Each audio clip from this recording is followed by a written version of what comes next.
легкі були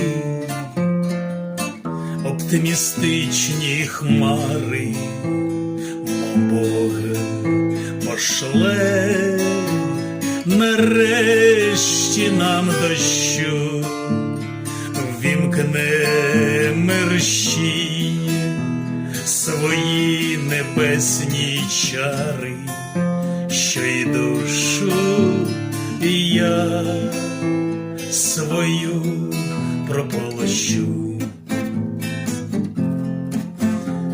Там пил, образ і попіл від кохання, там друзів зрада, вірність ворогів, і всі у вирвах ті шляхи незнані, якими йти доводилось мені, якими йти доводилось мені.